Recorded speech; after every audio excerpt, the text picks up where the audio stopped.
बच्चों, तो चलो आज हम लोग का हेलोइरिन जो टॉपिक है उसको आगे बढ़ाते हैं और ख़त्म करते हैं, क्योंकि लंबा चला हेलोएल्केन और हेलोइरिन। तो इसमें हम लोग बहुत कुछ सीखे भी, जितना भी रिएक्शन मैकेनिज्म था, चाहे सब्स्टिट्यूशन रिएक्शन हो, न्यूक्लियोफिलिक सब्स्टिट्यूशन हो, इलेक्ट्रोफिलिक सब्स्टिट्यूशन रिएक्शन हो, SN1 SN2, इलेक्ट्रोफाइल, न्यूक्लियोफाइल, बहुत सारा चीज़ आपको हम इसमें सिखाने का प्रयास किए हैं। तो चलो अभी एक दो लेक्चर का मेहमान है, उसके बाद ख़त्म हो जाएगा। तो हम लोगों ने केमिकल प्रॉपर्टी जो हेलोएल्केन कर रहे थे, तो उसमें आज हम लोगों को पढ़ना है रिएक्शन विथ मेटल्स, यानी धातु के साथ अभिक्रिया। जैसे हम लोगों ने पढ़ा था हेलोएल्केन में कि हेलोएल्केन कुछ धातुओं के साथ, जैसे सोडियम के साथ, मैग्नीशियम के साथ रिएक्शन करके कुछ नए कंपाउंड का निर्माण करते हैं। किसका निर्माण करते हैं आप याद करके कमेंट में जवाब दो। हेलोएल्केन मेटल के साथ रिएक्शन करके कौन कौन से कंपाउंड का निर्माण करता है, आप इसका जवाब कमेंट में दो। ठीक है, याद है तो ठीक है, नहीं याद है तो कॉपी में देख के उसको अपने से लिखने का प्रयास करो। लिखोगे तो आपको जल्दी याद हो जाएगा। ठीक है, तो चलो अब स्टार्ट करते हैं अपना अगला टॉपिक, रिएक्शन विथ मेटल्स। तो हेलोएल्केन मेटल्स के साथ रिएक्शन करके कौन कौन से कंपाउंड का निर्माण करेगा वो अभी हम देखने वाले हैं। लेकिन उससे पहले आपके लिए एक यूजफुल इंफॉर्मेशन कि हम लोग अभी तक सॉलिड स्टेट कर चुके हैं, क्लास में आपको पढ़ाया गया था, सॉल्यूशन कंप्लीट कर लिया हम लोगों ने, हेलोएल्केन भी खत्म हो चुका है और हेलोइरिन भी समाप्त होने वाला है। तो अब हम चाह रहे हैं कि सिर्फ पढ़ने से क्या होगा, पढ़ते जाएंगे और पीछे वाला क्या होगा, बोलते जाएंगे। तो इस तरह से तो बात नहीं बनेगी। तो हम क्या किए हैं कि टेलीग्राम, अपना जो मेरा टेलीग्राम चैनल है जिसका नाम है IIT गुरुकुल, आप टेलीग्राम पे सर्च करोगे IIT गुरुकुल, पहले तो प्ले स्टोर से टेलीग्राम आपको अपलोड करना होगा, फिर अपलोड करने के बाद उसमें सर्च करना IIT गुरुकुल, तो मेरा चैनल वहाँ पे आ जाएगा, मेरा फोटो लगा हुआ, और उसमें आप ज्वाइन हो जाना चैनल में या ग्रुप में। और वहाँ पे पर डे हम 15-20 क्वेश्चन का क्विज अपलोड करेंगे। मतलब वहाँ पे क्वेश्चन रहेगा ऑब्जेक्टिव टाइप, और आपको 4 ऑप्शन दिए जाएंगे, और वहाँ पे सही ऑप्शन पे क्लिक करने पे आपको वहाँ पे दिखाई देगा कि आपका आंसर सही है। अगर गलत टाइप करोगे तो आपको वहाँ पे क्रॉस लगा हुआ दिखाई देगा कि आपका आंसर गलत था, और जो सही आंसर होगा वहाँ पे टिक आउट हो जाएगा। तो इस तरह से क्या होगा कि आप जान रहे हो तो आपका प्रैक्टिस हो जाएगा। एक तरह से जो एग्ज़ाम के टाइम में हम लोग का बहुत सारा प्रेशर हो जाता है, कई जगह से मटेरियल हम लोग बटोरना स्टार्ट करते हैं, उसको रट्टा मारना स्टार्ट करते हैं कि ये आ जाएगा, वो आ जाएगा, वो आ जाएगा। तो अभी से अगर हम लोग प्रैक्टिस करते चलेंगे तो एग्ज़ाम के टाइम में आपको कोई भी परेशानी का सामना नहीं करना पड़ेगा। तो आप ज़रूर ज्वाइन करें क्यूज, और उसको हम उम्मीद करते हैं कि उससे आपको बहुत लाभ होगा, रिवीजन भी होते चलेगा और हम आगे पढ़ते भी चलेंगे। तो चलो अब स्टार्ट करते हैं रिएक्शन विथ मेटल्स। तो बच्चों आज का हमारा टॉपिक है रिएक्शन विथ मेटल्स।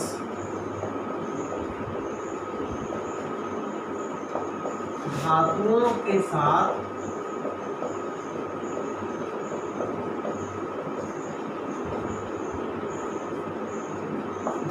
के साथ अभिक्रिया। जिस तरह से हेलोएल्केन धातु के साथ रिएक्शन करके अलग अलग कंपाउंड का निर्माण करता है, उसी तरह हेलोइरिन भी कुछ एक्टिव मेटल्स के साथ रिएक्शन करके नए कंपाउंड का निर्माण करता है। तो इनमें सबसे पहला हमारा है reaction with reaction with sodium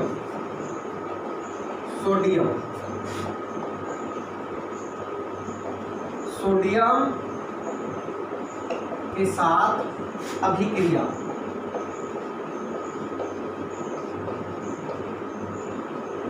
sodium के साथ अभिक्रिया, तो यहाँ पे ध्यान देना, सोडियम के साथ अभिक्रिया करके हेलोइरिन क्या बनाएगा। तो बताओ हेलोएल्केन क्या बना रहा था, एल्केन का निर्माण कर रहा था।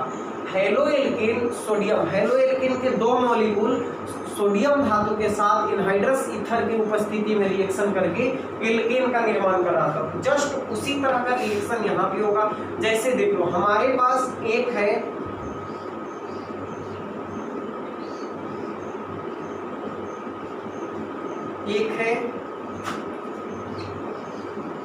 हेलोएरिन ब्रोमोबेंजीन। क्या है? ब्रोमोबेंजीन, जो कि एक प्रकार का हेलोएरिन है। ब्रोमोबेंजीन क्या है बच्चों? हेलोएरिन। और अगर हम इसे सोडियम के 2 एटम के उपस्थिति में, सोडियम के 2 एटम के उपस्थिति में हेलोएल्केन के साथ और ये जो सोडियम होगा वो घुला हुआ होगा एनहाइड्रस ईथर में, शुष्क ईथर जिसे बोलते हैं एनहाइड्रस ईथर में। हम पहले भी आपको बताए हैं। देखो ध्यान से देखना, एक मॉलिक्यूल ले लिए हेलोएरिन का और दूसरा मॉलिक्यूल ले लिए ब्रोमोमीथेन है, जिसे हम बोलते हैं हेलोएल्केन। और ये हमारा प्यारा सा सोडियम है। ध्यान दो, एक मॉलिक्यूल हेलोएल्केन, एक मॉलिक्यूल हेलोएरिन का, एक मॉलिक्यूल हेलोएल्केन का। हेलोएरिन रिएक्ट कर रहा है हेलोएल्केन के साथ और साथ में क्या है? सोडियम है। हेलोएरिन अभिक्रिया कर रहा है हेलोएल्केन के साथ सोडियम धातु के उपस्थिति में, और ये सोडियम धातु एनहाइड्रस ईथर में घुला हुआ है। मतलब पूरा जो ये प्रक्रिया है उसमें विलायक का रोल कौन निभा रहा है? Anhydrous ether. तो चलो ये रिएक्शन करके बनाएगा क्या? तो देखो बच्चों एकदम आसान है। यहाँ से ब्रोमीन और यहाँ से सोडियम और ये दोनों ब्रोमीन, दोनों यहाँ से बाहर हो जाएंगे 2NaBr के रूप में, यानी सोडियम ब्रोमाइड बना के ये दोनों यहाँ से बाहर हो जाएंगे। 2NaBr यहाँ से बाहर हो जाएगा और बेंजीन रिंग के साथ ये जो यहाँ मिथाइल ग्रुप देख रहे हो ये जुड़ जाएगा और ये ही हमारा होगा प्रोडक्ट CH3। क्या बोलते हैं इसको? नाम बता सकते हो? इसका नाम हो गया टोलुइन, यानी मिथाइल बेंजीन या टोलुइन। जब हम ब्रोमोबेंजीन को ब्रोमोमीथेन के साथ या फिर क्लोरोबेंजीन को क्लोरोमीथेन के साथ, ब्रोमोबेंजीन को ब्रोमोमीथेन के साथ या क्लोरोबेंजीन को क्लोरोमीथेन के साथ रिएक्शन कराएंगे तो यहाँ Br है तो 2NaBr बाहर हो गया, अगर Cl रहता तो 2NaCl बाहर हो जाता और दोनों केस में प्रोडक्ट हमारा सेम बनता। ठीक है, तो ये जो रिएक्शन है बच्चों, इस रिएक्शन को हम लोग बोलते हैं ऊर्ज फिटिग रिएक्शन। ऊर्ज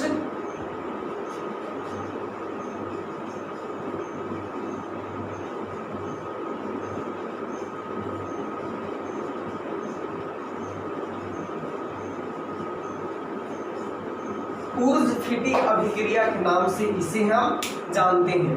जब एक मॉलिक्यूल, ध्यान से सुनना, एक मॉलिक्यूल हेलोएरिन और एक मॉलिक्यूल हेलोएल्केन सोडियम धातु के साथ रिएक्शन करेगा तो यहाँ पे टोलुइन का यानी एल्काइल बेंजीन का, यहाँ पे CH3 तो CH3 जुड़ा, C2H5 रहता तो C2H5 जुड़ता।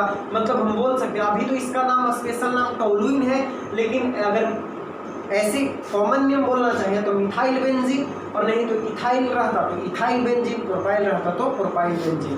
तो इस तरह से कंपाउंड का निर्माण होगा। अच्छा, दूसरी चीज, ये तो पहला रिएक्शन था।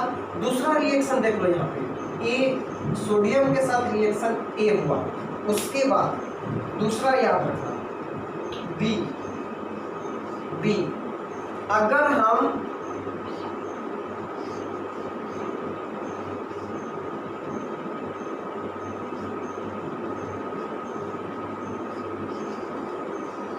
एक मॉलिक्यूल हेलोएरिन ये क्या है, ब्रोमोबेंजीन, नाम तो जान ही रहे हो, मतलब ये एक हेलोएरिन है, हेलोएरिन है। फिर यहाँ पे ले लिए 2 सोडियम एटम, 2 सोडियम एटम, और यहाँ पे हम ले लिए फिर से ब्रोमोबेंजीन, यानी यहाँ फिर से हम क्या ले लिए, हेलोएरिन ले लिए। ठीक है, हेलोएरिन को अब किससे रिएक्शन करवा रहे हैं, हेलोएरिन से, और किसकी उपस्थिति में, वही है सोडियम मेटल, और यहाँ भी हम यूज करेंगे एनहाइड्रस ईथर। ओके, हेलोएरिन और हेलोएरिन, हेलोएरिन को रिएक्शन करवा रहे हैं सेम टाइप ऑफ हेलोएरिन से सोडियम धातु के साथ, किसकी उपस्थिति में, एनहाइड्रस ईथर की उपस्थिति में। तो प्रोडक्ट क्या बनेगा, बिल्कुल आसान है, यहाँ से 2NaBr बाहर हो जाएगा, 2NaBr बाहर हो जाएगा, और बनेगा क्या, तो देखो ये जो बेंजीन रिंग है और ये बेंजीन रिंग है, तो देखो बेंजीन से जब यहाँ पे, चलो जिक्र नहीं करते हैं, ये बेंजीन रिंग और ये बेंजीन रिंग आपस में क्या हो जाएगा, जुड़ जाएगा, तो हमारा प्रोडक्ट मिलेगा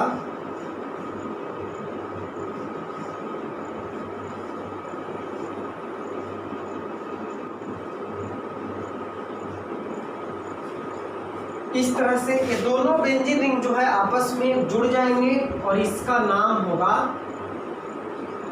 बाईफिनाइल, इसे हम बाईफिनाइल के नाम से जानेंगे, और इस रिएक्शन को हम लोग बच्चों बोलते हैं फिटिक रिएक्शन, फिटिक रिएक्शन,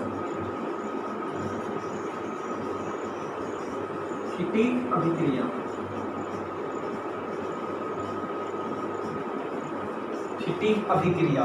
तो ध्यान से देखो, सोडियम धातु के साथ किसका रिएक्शन करवा रहे हैं हम लोग, हेलोएरिन का।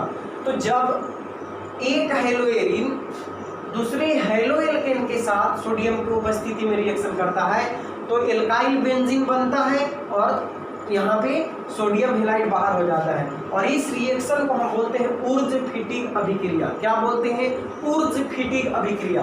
कब, जब एक हेलोएरिन, इंपॉर्टेंट है ध्यान रखना, ऑब्जेक्टिव में आएगा, एक हेलोएरिन और एक हेलोएल्केन सोडियम के साथ रिएक्शन करेगा तो ऊर्ज फिटिक अभिक्रिया। अभी थोड़ा सा और आगे क्लियर होगा ये, एक हेलोएरिन दूसरे हेलोएरिन के साथ सोडियम की उपस्थिति में तब बनाएगा बाईफिनाइल, यानी दोनों जब हेलोएरिन रहेंगे तो सिर्फ बोलेंगे फिटिक अभिक्रिया, फिटिंग रिएक्शन, और जब हेलोएल्केन और हेलोएरिन रहेंगे तब हम बोलेंगे ऊर्ज फिटिंग रिएक्शन। अच्छा, ऊर्ज रिएक्शन कब बोलते हैं, जब दोनों हेलोएल्केन रहते हैं, इधर भी हेलोएल्केन और इधर भी हेलोएल्केन।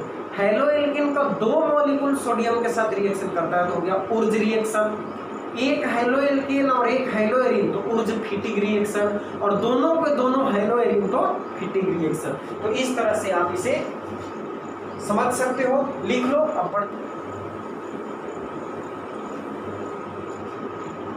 मतलब ये हुआ कि देखो फिर से एक बार इसको समराइज करते हैं, अगर haloalkane plus 2Na plus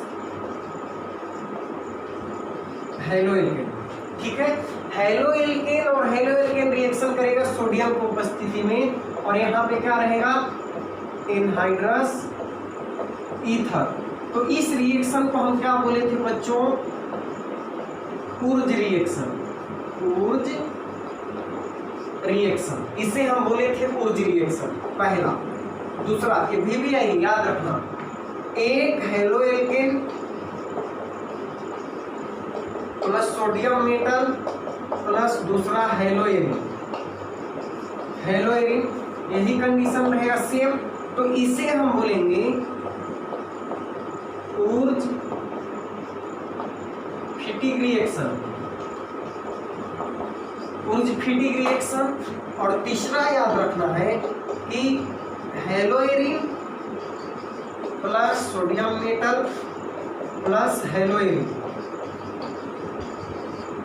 same condition, तब हम इसे लिखेंगे सिर्फ फीटिंग रिएक्शन। याद रहे जब हेलो एल्केन और हेलो एल्केन के साथ रिएक्शन करेगा तो उर्ज रिएक्शन, जब हेलो एल्केन हेलो एरीन के साथ रिएक्शन करेगा उर्ज फिटिक रिएक्शन, और जब हेलो एरीन के साथ रिएक्शन करेगा तो फिटिक रिएक्शन। आई होप अब आप समझ गए होंगे कि हम कहना क्या चाह रहे हैं। तो लिख लो इसको, तो देखो देखो देखो ध्यान दो।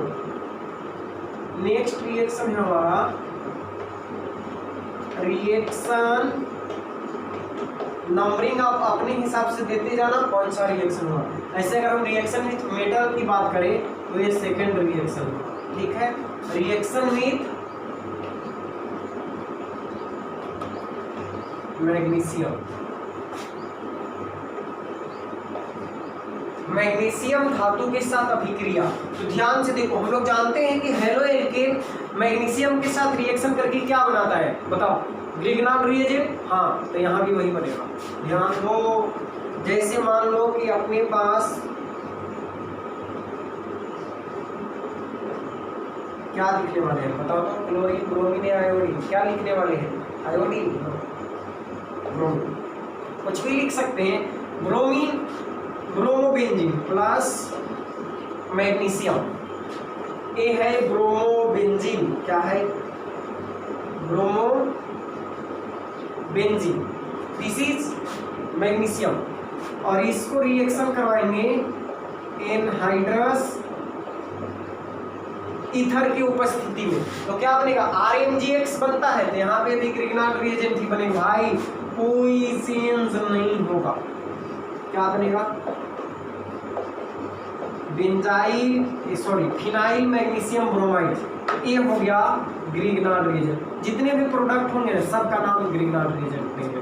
तो इस तरह से मैग्नीशियम अटैच हो जाएगा और इस तरह से कंपाउंड का निर्माण होगा। दूसरा, अगर ये मान लो बी, अगर हम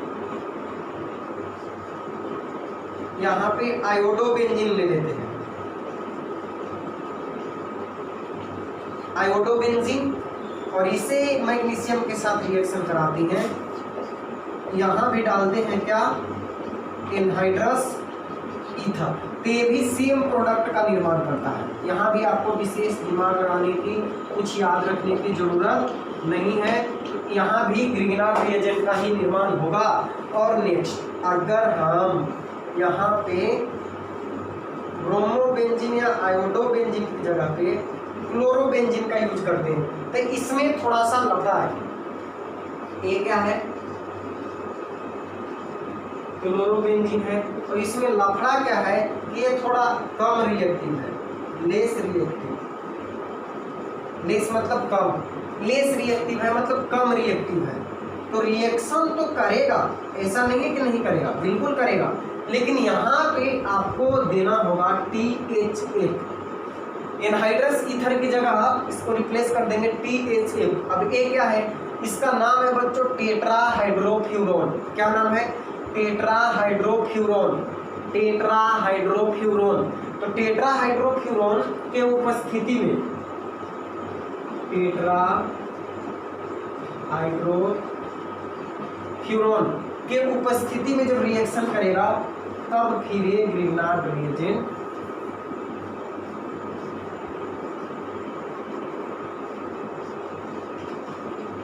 ये सारे प्रोडक्ट जो है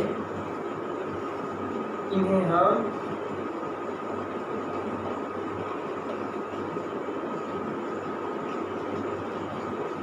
ग्रिग्नार्ड रिएजेंट के नाम से जानते हैं, जो हम आपको पहले पढ़ा चुके हैं।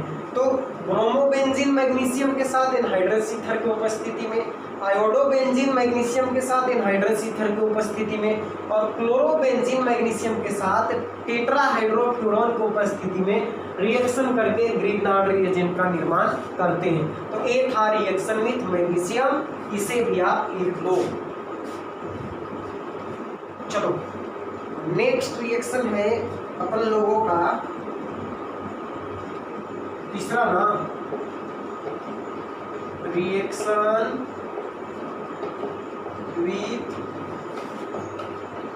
कॉपर। कॉपर के साथ अभिक्रिया, किसके साथ? कॉपर के साथ। कॉपर, तांबा, तांबा, तांबा, तांबा के साथ अभिक्रिया, रिएक्शन विथ कॉपर। तो देखो इसमें ना आपको ध्यान रखना है कि यहां सिर्फ हम आयोडोबेंजीन ले सकते हैं। कौन? आयोडोबेंजीन, सिर्फ आयोडोबेंजीन, और रहेगा साथ में कॉपर का 2 एटम, और आयोडोबेंजीन का भी 2 मॉलिक्यूल रहेंगे। चाहे तो यहाँ पे ऐसे आप 2 लिख दो, और नहीं तो यहाँ नहीं लिखना चाहते हो तो इधर से एक और आयोडोबेंजीन आप ले लो। तो ये क्या है? आयोडोबेंजीन है। ये क्या है? आयोडोबेंजीन है। और ये क्या है? कॉपर है। आयोडोबेंजीन, आयोडोबेंजीन और कॉपर। और जब हम इसे रिएक्शन करवाएंगे ना तो आपको साफ साफ दिखाई दे रहा होगा कि प्रोडक्ट क्या बनेगा। पता चल रहा है या नहीं? यहाँ से कॉपर और आयोडीन बाहर भाग लेंगे और ये दोनों आपस में एक हो लेंगे। मतलब हमारा प्रोडक्ट जो बनेगा वो बनेगा फिर से क्या बनेगा? फिर से बनेगा बाइफिनाइल। बाइफिनाइल और CO2I2 का निर्माण होगा। ठीक है। तो जब आयोडोबेंजीन के 2 मॉलिक्यूल कॉपर के 2 एटम के साथ रिएक्शन कराएंगे तो बाइफिनाइल का निर्माण करेंगे और साथ में CO2I2 बनेगा। और इस रिएक्शन को बच्चों हम लोग बोलते हैं उल्मैन रिएक्शन। उल्मैन अभिक्रिया, उल्मैन अभिक्रिया के नाम से जानते हैं। ठीक है। तो ए था रिएक्शन विथ कॉपर। जितने भी नेम रिएक्शन हम लिख रहे हैं वो सब के सब इम्पोर्टेंट है। चाहे वो बहुत सारा, अभी तक तो बहुत सारा हम लोग नेम रिएक्शन पढ़ चुके हैं। जैसे स्वार्ट्स रिएक्शन से शुरू किए थे, स्वार्ट्स रिएक्शन हो गया, फ्रैंकलैंड अभिक्रिया हो गया, उर्ज रिएक्शन हो गया, उर्ज फिटिंग हो गया। उसके बाद आप खुद याद रखो क्या क्या कॉपी में देख लो क्या क्या पढ़े थे, बहुत सारा था। 2 और छोटे छोटे रिएक्शन है, क्विक सा, जो छोटे छोटे क्विक सा रिएक्शन है उसको भी देख लो। जैसे मान लो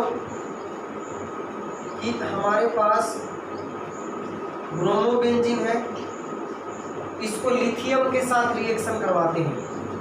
इसके साथ लिथियम के साथ एनहाइड्रस ईथर की उपस्थिति में, तो ए बना लेगा बेंजाइल लिथियम प्लस LiBr बाहर हो जाएगा। उसके बाद एक और रिएक्शन याद रखो कि अगर हम हेलोएरिन को रिडक्शन करवा देते हैं, इसकी उपस्थिति में सोडियम एल्युमिनियम रहेगा और उसके बाद एल्कोहल रहेगा, एल्कोहल। इसकी उपस्थिति में रिएक्शन करवा देते हैं तो हमें मिल जाता है बेंजीन। ये भी रिएक्शन इंपॉर्टेंट है लास्ट वाला। तो इस तरह से हम लोग धातु के साथ रिएक्शन करा के, हालांकि ये मेटल के साथ रिएक्शन नहीं है लेकिन कैटलिस्ट के रूप में मेटल यहाँ पे प्रेजेंट है, धातु प्रेजेंट है, सोडियम और एल्युमिनियम। तो हेलोएरिन को हम लोग इस तरह से मेटल के साथ रिएक्शन करके अलग अलग कंपाउंड का निर्माण कर सकते हैं। तो लिख लो इसको भी, फिर अब बढ़ते हैं आगे। देखो अब हम लोग पढ़ने वाले हैं हेलोएरिन में बेंजीन रिंग के वजह से अभी तक जितने भी रिएक्शन हो रहे थे वो बेंजीन के साथ जो हेलोजन जुड़ा हुआ था वो हेलोजन वहां से हट रहा था और न्यूक्लियोफाइल आके अटैक कर रहा था।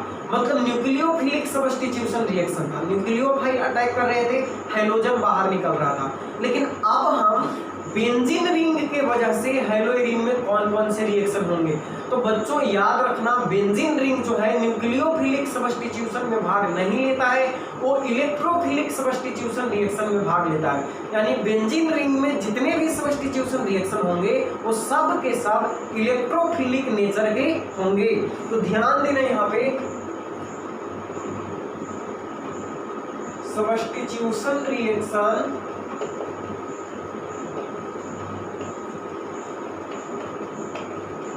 Substitution reaction of benzene ring, benzene ring का प्रतिस्थापन अभिक्रिया।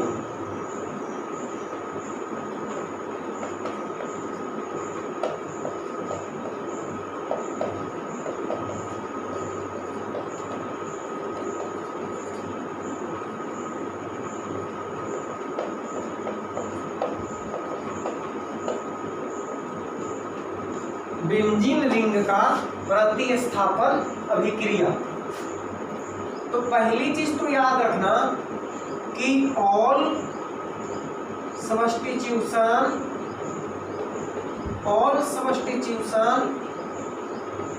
Reaction of benzene ring are electrophilic in nature। Benzene ring में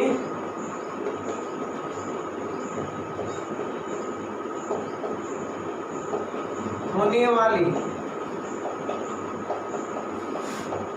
सभी प्रतिस्थापन अभिक्रियाएं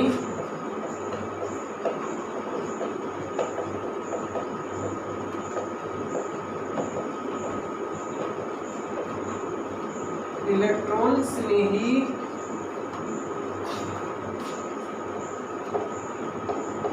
प्रकृति के होते हैं। सबसे पहली बात, यानी बात नंबर 1 हुआ हमारा कि substitution reaction of benzene ring are electrophilic in nature. यानी बेंजीन रिंग में जितने भी प्रतिस्थापन अभिक्रिया होंगे, सब्स्टिट्यूशन रिएक्शन होंगे, वो न्यूक्लियोफाइल नहीं होंगे, वो इलेक्ट्रोफिलिक नेचर के होंगे। मतलब इलेक्ट्रोफाइल अटैक करेगा। पहले न्यूक्लियोफाइल अटैक कर रहा था तो बॉन्ड टूट रहा था, अब इलेक्ट्रोफाइल अटैक करेगा। दूसरी चीज, बात नंबर 2 क्या लिखने का है? बात नंबर 2 है कि halogen groups attached in benzene rings are ortho and para directing in nature। इसका मतलब हुआ कि बेंजीन रिंग के साथ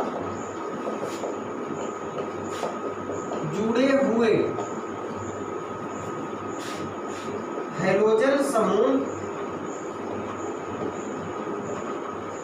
ऑर्थो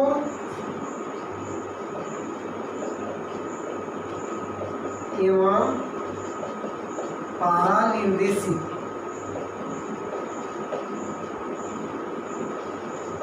होते हैं, पारा निर्देशित होते हैं। अब देखो इसका, halogen groups attached in benzene ring are ortho and para directing in nature. यानी बेंजीन रिंग के साथ जो हैलोजन समूह जुड़े होते हैं उसकी वजह से जो इलेक्ट्रोफाइल आएगा वो या तो ऑर्थो पोजीशन पे जुड़ेगा या पारा पोजीशन पे जुड़ेगा। इसका मतलब यही हुआ। अब क्यों ऐसा होता है, मेटा पे क्यों नहीं जुड़ सकते, तो हम तुरंत आपको स्ट्रक्चर बना के सब कुछ पार्ट बाय पार्ट समझा देंगे। सबसे पहले इन बातों पर फिर से गौर कर लेते हैं। देखो, सबसे पहले हमें पढ़ना क्या है, substitution reaction of benzene ring. यानी बेंजीन रिंग के वजह से अब जो सब्स्टिट्यूशन रिएक्शन होगा हेलोइरिन में वो हमें पढ़ना है। तो बेंजीन रिंग का प्रतिस्थापन अभिक्रिया, अच्छा, तो जब प्रतिस्थापन अभिक्रिया पढ़ना ही है तो यहाँ पे क्लियर किया गया है कि भाई दिमाग लगा के, आंख खोल के, बत्ती जला के ध्यान से समझ लो कि बेंजीन रिंग में हमेशा हमेशा इलेक्ट्रोफिलिक सब्स्टिट्यूशन रिएक्शन होगा, यानी इलेक्ट्रोफाइल के अटैक करने से रिएक्शन होगा, न्यूक्लियोफिलिक सब्स्टिट्यूशन रिएक्शन नहीं होगा, नेवर। अच्छा, अगला बात है halogen groups attached in benzene ring are ortho and para directing in nature, यानी ये डायरेक्शन देते हैं आने वाले इलेक्ट्रोफाइल को कि भैया मेटा पहले से ही ब्लॉक है, आपको आना है तो या तो ऑर्थो पे आओ या पारा पे आओ या घर जाओ, ठीक है। यानी जो भी इलेक्ट्रोफाइल अटैच होगा वो या तो ऑर्थो पे अटैच होगा, नहीं तो पारा पे अटैच होगा। कब? जब बेंजीन रिंग के साथ, जब बेंजीन रिंग के साथ हेलोजन जुड़ा हुआ है। ऐसा क्यों होगा? तो देखो इधर, देखो जरा ध्यान से देखो, देखो देखो देखो देखो देखो ध्यान से जरा देखो। चलो इधर देखो, अब देखो आपको हम बताए थे ये जो हेलोजन है फ्लोरीन, फ्लोरीन बोलो सॉरी फ्लोरीन, फ्लोरीन, ब्रोमीन और आयोडीन, इनके बाहरी सेल में कितने इलेक्ट्रॉन होते हैं बताओ? 7 इलेक्ट्रॉन होते हैं ना, 7 इलेक्ट्रॉन। बहुत छोटा हो गया, बहुत बड़ा बड़ा था और बहुत छोटा छोटा हो गया। 7 इलेक्ट्रॉन होते हैं, तो 7 में से एक तो बॉन्ड बना लिया। अभी बचे कितने, कितने बच्चे, कितने बच्चे? 6 बच्चे। कितने बच्चे? 6 बच्चे। मेरे नहीं गए, 6 इलेक्ट्रॉन बचे। तो देखो यहाँ पे 6 इलेक्ट्रॉन बचे। अब होगा क्या? ध्यान से देखो, यहाँ पे आपको कुछ दिखाई दिया यहाँ पे?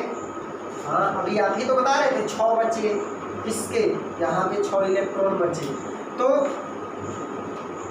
हेलोजन के बाहरी सेल में 7 इलेक्ट्रॉन होता है, 17 एटॉमिक नंबर।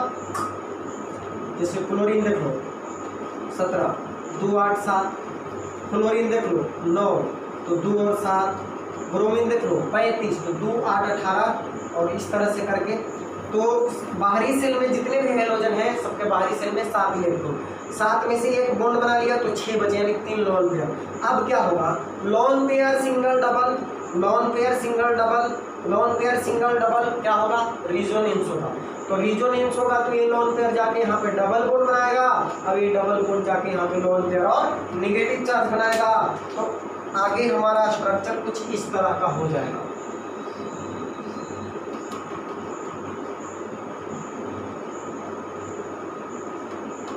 ये लोन पेयर यहाँ पे दिखा सकते हो, जो बचा सो नहीं भी दिखा सकते हो, कोई बात नहीं, लास्ट में हम लिख लेंगे। और ये जो 2 इलेक्ट्रॉन था ये जाके यहाँ पे क्या किया?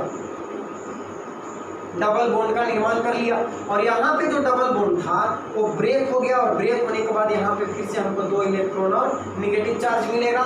ओके, क्योंकि एक बॉन्ड टूटता है तो 2 इलेक्ट्रॉन फ्री होते हैं, और जहाँ पे इलेक्ट्रॉन जाते हैं चूंकि इलेक्ट्रॉन पे निगेटिव होता है तो इसीलिए यहाँ पे निगेटिव चार्ज आएगा। ओके, अब देखो फिर से लोन पेयर सिंगल डबल, तो फिर से क्या होगा? फिर से वही काम होगा, फिर से गोल गोल घूमेगा ही, this is here and this is here. Okay, तो अगला स्ट्रक्चर हमें बनेगा, मिलेगा क्या? ध्यान से देख लो एक बार, जयकारा लगा के बोलो भारत माता की जय। चलो इधर देखो,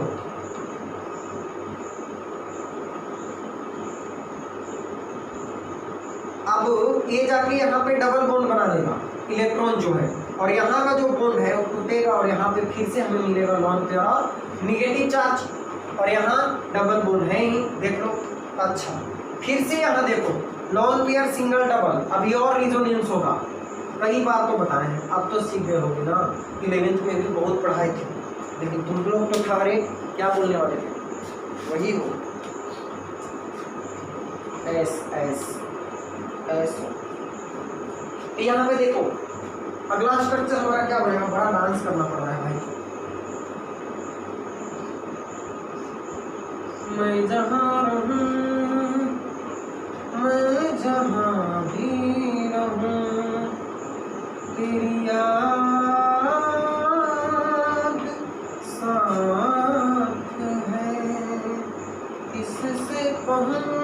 देखो इधर अभी यहाँ डबल बॉन्ड है, ए लोन पेयर जाके यहाँ पे डबल बॉन्ड का निर्माण करेगा, यहाँ डबल बॉन्ड का निर्माण करेगा और यहाँ से डबल बॉन्ड ब्रेक होके फिर से यहाँ लोन पेयर और नेगेटिव चार्ज का निर्माण करेगा। अच्छा फिर से देख लो, लोन पेयर सिंगल डबल, अभी एक बार और दिखाई दे रहा है, लोन पेयर सिंगल डबल, तो अभी एक बार और रिजोनेंस होगा, तो ये लोन पेयर जाके यहाँ पे डबल बॉन्ड, अब ये इसका लोन पेयर वापस मिल जाएगा। तो नेक्स्ट स्ट्रक्चर हमें मिलेगा बच्चों, देखो बच्चियों भी, अब देखो क्या होगा, यहाँ डबल और ये इलेक्ट्रॉन गया तो यहाँ डबल और यहाँ का डबल बॉन्ड ब्रेक कर गया और ये जो हेलोजन अपना इलेक्ट्रॉन दिया था बॉन्ड बनाने के लिए रिजोनेंस के कारण, वो इलेक्ट्रॉन अब इसका क्या हो गया, वापस मिल गया। तो अब जरा ध्यान से देखो कि रिजोनेंस के कारण इस पोजीशन पे इलेक्ट्रॉन और नेगेटिव चार्ज आया, इस पोजीशन पे इलेक्ट्रॉन और नेगेटिव चार्ज आया और इस पोजीशन पे इलेक्ट्रॉन और नेगेटिव चार्ज आया। अच्छा कहते क्या है, इस पोजीशन को हम ऑर्थो कहते हैं, ए वाले और ए वाले दोनों पोजीशन को मेटा कहते हैं, इस पोजीशन को पारा कहते हैं और इस पोजीशन को ऑर्थो कहते हैं। याद आ रहा है, O फॉर उल्लू नहीं ऑर्थो, M फॉर मेटा और P फॉर पारा। तो 1-2 पोजीशन जो होता है, यहाँ से चलेंगे 1-2, इधर से चलेंगे तो 1-2 पोजीशन जो होता है उसको ऑर्थो कहते हैं, 1-3 पोजीशन को मेटा कहते हैं और 1-4 पोजीशन को पारा कहते हैं। तो अब आप देखो तो ध्यान से, जब हेलोएरिन के हेलोजन के कारण जो रिजोनेंस हो रहा है उसमें इलेक्ट्रॉन और नेगेटिव चार्ज ऑर्थो पे गया, अलग कलर से लिखते हैं ताकि आपको सुंदर दिखाई दे, क्योंकि सुंदरता के पीछे तो दुनिया भागती है ना भाई। तो यहाँ पे ऑर्थो, ए क्या हो गया पारा और ए हो गया ऑर्थो। तो आप देखो तो ये जो हेलोजन है वो इलेक्ट्रॉन को कहाँ पे डायरेक्ट कर रहा है, ऑर्थो पोजीशन पे, पारा पोजीशन पे, ऑर्थो पोजीशन पे। मतलब रिजोनेंस के कारण इलेक्ट्रॉन जो है ऑर्थो, पारा और ऑर्थो पे आ रहा है, मेटा पे तो इलेक्ट्रॉन जा ही नहीं रहा है और जहाँ पे गुड़ रहेगा वहीं पे ना चींटी लगेगी। हालांकि कभी कभी चीनी में भी लग जाता है, लेकिन वो तो बात की बात है, कहावत तो यही है ना। तो देखो यहाँ पे ऑर्थो, पारा, ऑर्थो, इलेक्ट्रॉन जो है रिजोनेंस के कारण इलेक्ट्रॉन डेंसिटी कहाँ पे इंक्रीज कर रहा है, ऑर्थो, पारा और ऑर्थो पे। इसलिए हम लिखे थे ये वाला जो बात है उसको देखो, halogen groups attached in benzene ring are ortho and para directing in nature, यानी बेंजीन रिंग के साथ जुड़े हुए हेलोजन समूह ऑर्थो और पारा निर्देशित होते हैं, मतलब आने वाले इलेक्ट्रोफाइल को। अब इलेक्ट्रोफाइल क्या होता है, तो जिसको इलेक्ट्रॉन की जरूरत होती है, जो इलेक्ट्रॉन को चाहता है, जिसको इलेक्ट्रॉन से प्यार हो गया है। हाँ, तो इलेक्ट्रॉन ऑर्थो पे है, पारा पे, ऑर्थो पे है, तो वो अटैक भी कहाँ पे करेगा, ऑर्थो, पैरा, ऑर्थो, यानी ऑर्थो और पैरा पे अटैक करेगा, मेटा पे अटैक नहीं करेगा। तो अब आप इन तीनों बात को समझ गए होंगे, लिख लो। अब कुछ रिएक्शन देखते हैं इसमें, जल्दी करो। चलो तो कुछ इम्पोर्टेंट हम लोग इलेक्ट्रोफिलिक सब्स्टिट्यूशन रिएक्शन देख लेते हैं कि हेलोएरिन कौन कौन से इलेक्ट्रोफिलिक सब्स्टिट्यूशन रिएक्शन में भाग लेता है, उसका नाम क्या है और कौन से प्रोडक्ट का निर्माण करता है। तो हमें ये तो कंफर्म हो गया कि प्रोडक्ट 2 बनेगा, ऑर्थो और पारा, क्योंकि हेलोजन ग्रुप जो होता है ऑर्थो और पारा डायरेक्टिंग नेचर के होता है अगर वो बेंजीन रिंग के साथ जुड़ा हुआ हो। तो देखो कुछ कंपाउंड हम समराइज करके आपको बताते हैं। जैसे हमारे पास एक प्यारा सा कंपाउंड है जिसे हम बोलते हैं, क्या बोलते हैं, जो भी कहना है मुस्कुरा के कहो, मतलब इसे जो भी कहना है मुस्कुरा के कह दो। गुस्सा में कह के क्या करोगे तुम इसका, तो क्या कहते हैं इसको, इसे कहते हैं भागभाग नहीं, इसे कहते हैं क्लोरोबेंजीन। तो इसमें अभी हम आपको 5 रिएक्शन बताने वाले हैं, 5 रिएक्शन।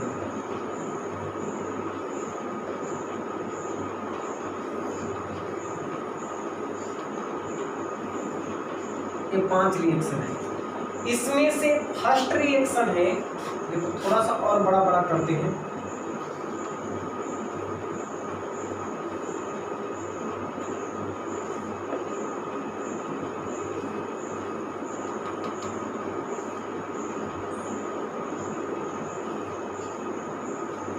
फर्स्ट रिएक्शन हम करवाएंगे Cl2 के साथ, ठीक है। क्लोरोबेंजीन का फर्स्ट रिएक्शन किससे करवाएंगे? Cl2 के साथ, किसकी उपस्थिति में? तो एनहाइड्रस FeCl3 की उपस्थिति में।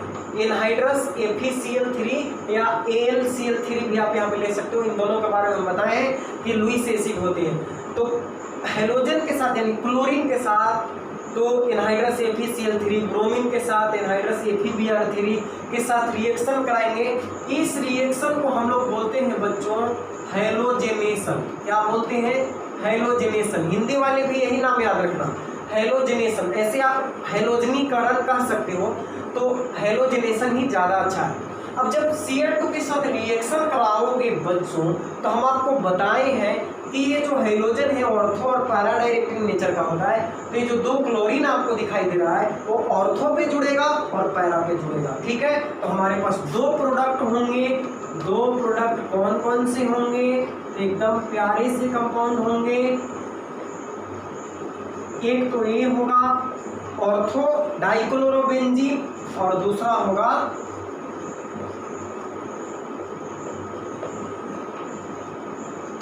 पारा डाइक्लोरोबेंजीन। तो ये 2 प्रोडक्ट का निर्माण होगा, ओके। अच्छा, उसके बाद दूसरा रिएक्शन हम करवाएंगे, लेंगे यहाँ पे कंसंट्रेटेड नाइट्रिक एसिड HNO3 और कंसंट्रेटेड सल्फ्यूरिक एसिड। सांद्र नाइट्रिक अम्ल और सांद्र सल्फ्यूरिक अम्ल की उपस्थिति में इस रिएक्शन को बच्चों हम लोग बोलेंगे नाइट्रेशन। क्या बोलेंगे? नाइट्रेशन, नाइट्रोकरण, नाइट्रेशन। तो नाइट्रेशन के द्वारा हमें क्या प्राप्त होगा? हमें प्राप्त होगा प्रोडक्ट नाइट्रो समूह ऑर्थो पे जुड़ेगा और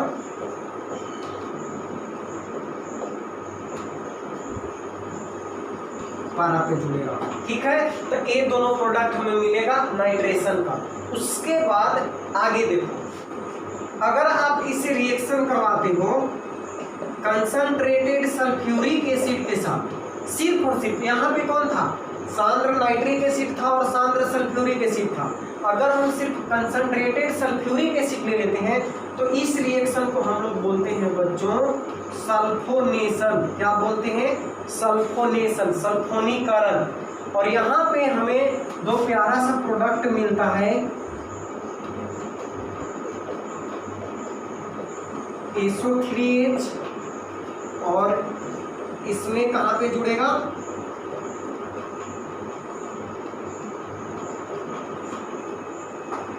1 2 3 4 क्लोरो बेंजीन सल्फोनिक एसिड और ये हो गया 2 क्लोरो बेंजीन सल्फोनिक एसिड। इसका नाम है 2 क्लोरो बेंजीन सल्फोनिक एसिड और इसका नाम है 4 क्लोरो बेंजीन सल्फोनिक एसिड, क्योंकि एक बहुत हाई प्रायोरिटी वाला फंक्शनल ग्रुप है। यहाँ से काउंटिंग होगा 1 2 3 4। अगर आप इसको रिएक्शन कराते हो CH3Cl के साथ, मिथाइल क्लोराइड के साथ, CH3Cl के साथ, किसकी उपस्थिति में? एनहाइड्रस FeCl3 के उपस्थिति में। CH3Cl के साथ एनहाइड्रस FeCl3 की उपस्थिति में रिएक्शन कराते हो। इस रिएक्शन को हम लोग बोलते हैं फ्रीडल क्राफ्ट एल्काइलेशन। क्या बोलते हैं? इसे हम फ्रीडल क्राफ्ट का विक्रिया बोलते हैं या फिर फ्रीडल क्राफ्ट एल्काइलेशन के नाम से जानते हैं। तो यहाँ पे बनेगा क्या? तो इसमें मिथाइल ग्रुप ऑर्थो और पैरा पोजीशन पे जुड़ेगा, प्लस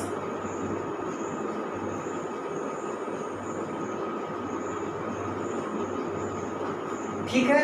ए रिएक्शन हो गया। एक और रिएक्शन होता है जस्ट इसी तरह का, लेकिन थोड़ा सा वहाँ पे चेंज है और उसका नाम भी फ्रीडल क्राफ्ट रिएक्शन भी है। अच्छा, यहाँ पे थोड़ा सा आप चेंज भी कर सकते हो।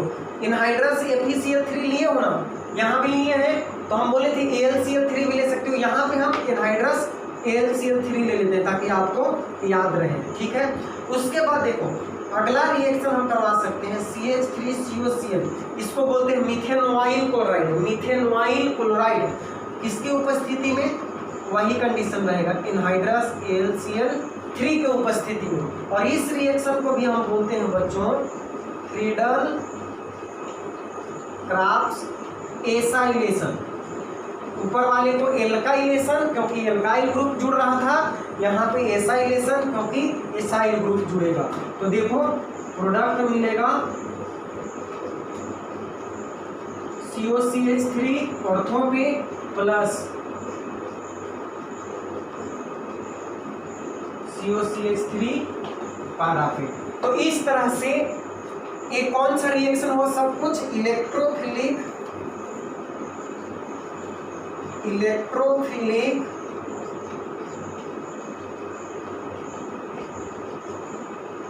Substitution reaction of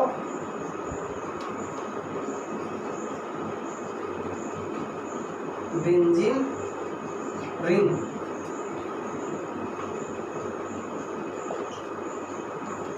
benzene ring का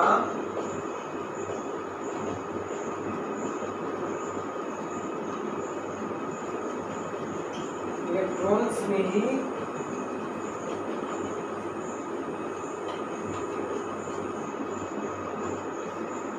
बेंजीन रिंग का इलेक्ट्रॉन्स में ही प्रतिस्थापन अभिक्रिया। तो क्लोरोबेंजीन को जब हम Cl2 एनहाइड्रस FeCl3 की उपस्थिति में Cl2 के साथ रिएक्शन करवाएंगे, इसे बोलेंगे हेलोजिनेशन और बनेगा ऑर्थो डाइक्लोरोबेंजीन और पारा डाइक्लोरोबेंजीन। अच्छा, उसके बाद अगर हम नाइट्रेशन करवाते हैं तो ऑर्थो पे नाइट्रो जुड़ेगा और पारा पे नाइट्रो जुड़ेगा। जब कंसंट्रेटेड सल्फ्यूरिक एसिड के साथ रिएक्शन कराते हैं तो बेंजीन सल्फोनिक एसिड बनेगा और उसमें ऑर्थो और पैरा पोजीशन पे जुड़ जाएगा। उसके बाद ए और ए, तो ए था। अच्छा देखो एक सवाल उठता है कि जब हम रिएक्शन करवा रहे हैं, ऐसे सवाल उठता नहीं, हम आपको बता रहे हैं कि HNO3 के साथ रिएक्शन करवाएं तो NO2 जुड़ा, H2SO4 के साथ रिएक्शन कराएं तो SO3H जुड़ा, CH3Cl के साथ रिएक्शन कराएं तो CH3। हम जानेंगे कैसे, हम कैसे समझेंगे कि मतलब यही हमारा जब इससे रिएक्शन कराएंगे तो CH3 ही कैसे आया। तो देखो बच्चों इस चैप्टर में हम लोग ऐसे ही बहुत कुछ एक्स्ट्रा मैंने आपको बताया है, इसमें बहुत सारा रिएक्शन बहुत सारा मैकेनिज्म हम लोग इस में किए हैं। तो अगले चैप्टर में जब हम फिनॉल पढ़ेंगे तो वहाँ पे दोबारे से सारा रिएक्शन आपको पढ़ने को मिलेगा, एकदम हूबहू यही रिएक्शन होगा। सिर्फ यहाँ पे क्लोरीन लिए हैं तो वहाँ पे क्या हो जाएगा, OH हो जाएगा, OH, जिससे हम फिनॉल बना लेंगे। तो फिनॉल में जब हम सारे रिएक्शन आपको डील करेंगे तो आपको वहाँ पे हम इसका मैकेनिज्म एक्सप्लेन करके बताएंगे सारे चीज का कि कहाँ से ए जब इससे रिएक्शन कराते हैं तो NO2 ही क्यों जुड़ता है, दूसरा कुछ क्यों नहीं जुड़ता है। तो देखेंगे इसको हम नेक्स्ट चैप्टर में डिटेल में। ऐसे इसमें ऐसे ही हम लोग बहुत कुछ एक्स्ट्रा पढ़ चुके हैं। ठीक है, तो ये चैप्टर हमारा समाप्त हो गया, halo alkane and hello Erin. तो आप हम उम्मीद करते हैं कि मेरे साथ आप भी नोट्स बनाते चल रहे होंगे। अब हम लोग बस एक टॉपिक और रह गया है, इसमें वो पॉलीहाइड्रोजन कंपाउंड है। तो बोर्ड के एग्जाम में कभी कभी पूछ लेता है कि DDT क्या होता है, फ्रीऑन क्या होता है, क्लोरोफॉर्म क्या होता है। तो उसके बारे में थोड़ा सा जानकारी लेना है, वो एक लेक्चर हम बना देंगे उस पे। अभी हम स्टार्ट करेंगे क्वेश्चन बनाना नेक्स्ट लेक्चर से, और ढेर सारा क्वेश्चन आपको NCERT से लेके नीट मेंस और एडवांस जैसा हम वादा किए हैं सब कुछ आपको सिखाएंगे। सिर्फ पढ़ते रहिए और जुड़े रहिए, चैनल को सब्सक्राइब कीजिए और औरों तक भी शेयर कीजिए ताकि और लोग भी इसका लाभ उठा सकें। तो मिलते हैं नेक्स्ट वीडियो में। और हाँ, क्विज जरूर लगाइएगा टेलीग्राम चैनल पे, और वहाँ पे आपको पता चल जाएगा कि आप जो पीछे पढ़े हो वो कितना याद है, और जो नहीं याद होगा तो गलत भी करते हो तो वहाँ पे सही आंसर आपको दिखाई दे देगा। ठीक है, मिलते हैं नेक्स्ट लेक्चर में, बाय बाय।